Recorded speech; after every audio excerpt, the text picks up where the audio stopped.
हे दोस्तों, बहुत पहले की बात है। एक एंशिएंट सिटी बेबीलोन में अरकाद नाम का एक आदमी रहता था।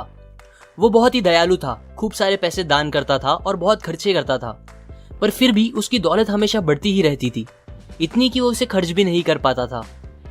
एक दिन उसे उसके पुराने दोस्त मिले। हैरान परेशान दोस्तों ने अरकाद से पूछना स्टार्ट किया कि अरकाद, तुम इतने खुशकिस्मत कैसे हो?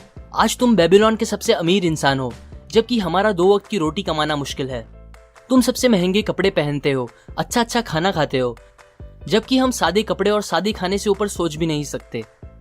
पर एक टाइम था जब हम सब एक जैसे ही थे, एक ही टीचर से पढ़ते थे, एक ही गेम खेलते थे। तब तुम हमसे बेहतर नहीं थे, ना तुम में कोई एक्स्ट्रा हुनर था। हमने मेहनत भी सेम ही की। फिर बताओ अरकाद, क्यों ऊपर वाला बस तुम पर मेहरबान हुआ, हम पर नहीं? ये सुनकर अरकाद ने कहा, मैं जरूर बताऊंगा मेरे दोस्तों। ये सब इसलिए है क्योंकि तुम लोगों ने इतने सालों में दौलत बनाने के असली कायदे नहीं सीखे, या फिर शायद आप लोग उन्हें भूल गए हो। सो मैं तुम लोगों को ये कायदे सिखाऊंगा अपनी खुद की कहानी बता के। ये सब तब स्टार्ट हुआ जब मैं काफी जवान था। मैंने आसपास की सारी अच्छी चीजें देखी और ये समझ लिया कि दौलत इन चीजों के लिए बहुत जरूरी है। दौलत ताकत देती है। सो मैंने उस वक्त डिसाइड कर लिया कि मैं इन अच्छी चीजों से अपना हिस्सा लेकर ही रहूंगा। मैंने शुरुआत पत्थरों पे लिखने के काम से की। मैंने महीनों खूब मेहनत से मिट्टी के टैबलेट्स पे लिखने का काम किया, पर मुझे कोई प्रॉफिट्स नहीं दिख रहे थे। मेरी सारी कमाई खाने, कपड़े और सारी चीजों में खत्म हो जाया करते थे। एक दिन अल्केमिस्ट नाम का एक मनी लेंडर मेरे पास आया। उसने मुझे मिट्टी के टैबलेट्स पे 9th लॉ लिखने का काम दिया और कहा, अगर तुम ये काम 2 दिन में खत्म कर दोगे तो मैं तुम्हें कॉपर के 2 एक्स्ट्रा सिक्के दूंगा। ये सुन के मैंने जोरों से काम करना स्टार्ट किया, पर जब 2 दिन बाद अल्केमिस्ट वापस आए तब तक काम खत्म नहीं हुआ था। वो बहुत गुस्सा थे। फिर भी हिम्मत जोड़ के मैंने कहा, अल्केमिस्ट, तुम बहुत अमीर इंसान हो, मुझे भी प्लीज बताइए मैं कैसे अमीर बन सकता हूँ, और मैं वादा करता हूँ इसके बदले मैं बिना पैसे लिए आपको कल तक ये काम खत्म करके दे दूंगा। अल्केमिस्ट हंसने लगे और कहा, मुझे तुम्हारी हिम्मत पसंद आई। तुम मेरा काम खत्म करो और मैं कल तुमको अमीर बनने के सीक्रेट्स बता दूंगा। फिर मैंने रात भर काम करके उनके टैबलेट्स तैयार कर दिए। दूसरे दिन जब वो आए तब मैंने उन्हें कहा, आपका काम हो गया है, अब मुझे प्लीज बताएं अपने सीक्रेट्स। अल्केमिस्ट ने कहा, ठीक है अरकाद, गौर से सुनो। मुझे अमीर बनने का रास्ता मिल गया जब मैंने ये डिसाइड किया कि मेरी कमाई का एक हिस्सा मुझे हमेशा अपने आप को देना चाहिए। मैंने सोचते हुए पूछा, बस यही? उन्होंने मुस्कुरा के कहा, बस यही ने एक भेड़ चराने वाले आदमी को एक मनी लेंडर बना दिया, जो कि तुम्हारे सामने खड़ा है। क्या तुम कपड़े बनाने वाले को उसके काम के लिए पैसे नहीं देते, सैंडल बनाने वाले को और बाकी सब लोगों को? बताओ मुझे, तुमने अपनी पिछले महीने की कमाई से अभी तक कितने पैसे अपने पास रखे हैं, या फिर पिछले पूरे साल की कमाई से? तुम पागल हो अरकाद, तुम सबको पे करते हो बस अपने आप को छोड़ के। याद रखो, हर वो गोल्ड का सिक्का जो तुम बचा के अपने आप को दोगे वो तुम्हारे स्लेव जैसा होगा, जो तुम्हें और कॉपर के सिक्के बना के देगा।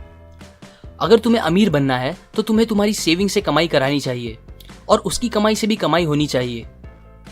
इस बात को हल्के में मत लेना। ये नॉलेज देके मैं तुम्हें तुम्हारे काम से 1000 गुना ज्यादा पे कर रहा हूँ। तुम्हारी कमाई का एक हिस्सा, जो कि 10% से कम नहीं होना चाहिए, तुम्हारा है और तुम्हें उसे अलग रखना चाहिए। पता है अरकाद, वेल्थ एक पेड़ जैसा होता है जो एक बीज से पैदा होता है। तुम्हारा पहला बचाया हुआ सिक्का तुम्हारा बीज होगा, जिससे तुम्हारी दौलत बढ़ेगी। तुम्हारा अपनी हर कमाई का 10% अपने पास रखना वो झाड़ को पानी देने जैसा होगा, और ये तुम जितना जल्दी स्टार्ट करोगे उतना जल्दी तुम एक दिन उस झाड़ की छांव में आराम कर सकोगे। ये बोल के अल्केमिस्ट चले गए। मैंने उनकी इस विजडम को ट्राई करना स्टार्ट किया। मैं अपनी कमाई का 10वां हिस्सा साइड रखने लगा। हैरानी की बात यह थी कि मुझे ऐसा करने से ज्यादा प्रॉब्लम नहीं हुई। मैंने एडजस्ट किया और पूरे 1 साल ऐसा करता रहा। फिर एक दिन अल्केमिस्ट वापस आए और मुझसे पूछा कि मेरी सेविंग्स कैसी चल रही है। मैंने कहा, काफी अच्छी। और फिर उन्होंने मुझसे पूछा कि मैंने अपने उन पैसों का क्या किया। मैंने बताया कि वो मैंने अपने एक दोस्त को दिया है जो समुद्र के रास्ते से जाकर दूसरे देश से महंगे गहने सस्ते में खरीदने गया है। हम वो गहने बेबीलोन में महंगे बेच के ज्यादा पैसे कमाएंगे। उन्होंने मुझसे पूछा कि मेरा दोस्त क्या यही काम करता है।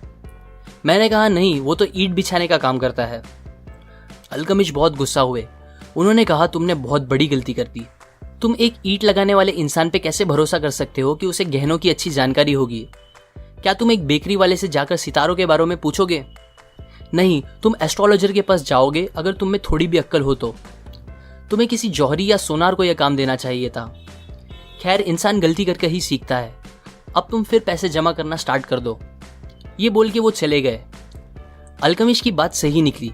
मेरा दोस्त दूसरे देश में जाके उल्लू बन के आया था। उसने उन पैसों में नकली गहने खरीद लिए थे और हमारे पैसे डूब चुके थे। पर मैंने हार नहीं मानी और फिर से शुरुआत की। 1 साल और बीत गए। इस बार जब अल्केमिस्ट वापस आए तो मैंने उन्हें बताया कि इस बार मैंने अपने पैसों से पीतल खरीदा और उसे ढाल बनाने वाले को दे दिया, जो मुझे कुछ महीनों के गैप में प्रॉफिट का हिस्सा दिया करता है। अल्केमिस्ट को ये अच्छा लगा। फिर उन्होंने पूछा कि मैं उन पैसों का क्या करता हूँ। तो मैंने उन्हें बताया कि मैं अपने उन पैसों से अच्छे कपड़े और दूसरी अच्छी अच्छी चीजें खरीदी। अल्केमिस्ट हंसने लगे और कहा कि तुम अपने पेड़ को बढ़ने से पहले ही काट रहे हो। अगर तुम ऐसा करोगे तो वहीं पहुंच जाओगे जहां से शुरू किया था। तुम अपने सेविंग्स के बच्चों को ही खा रहे हो।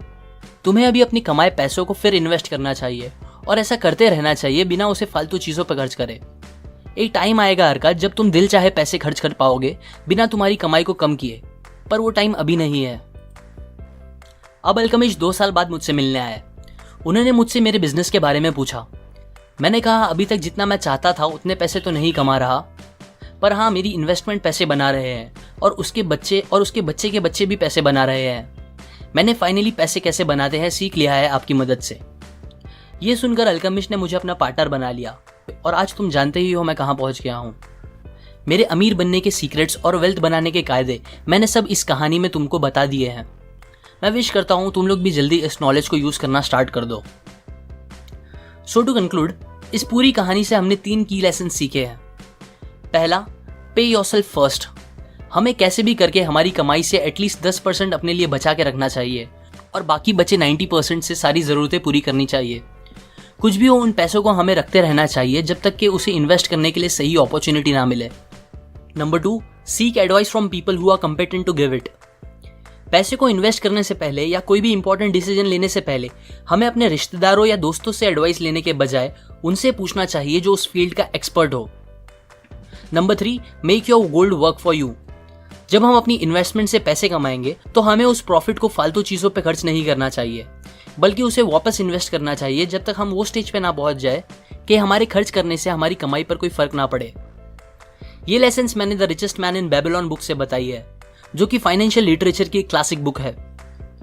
लाइक करें अगर आपको ये लेसन्स काम के लगे, अपने व्यूज कमेंट करें, शेयर करें इस नॉलेज को अपने फैमिली और फ्रेंड्स के साथ, और सब्सक्राइब करें।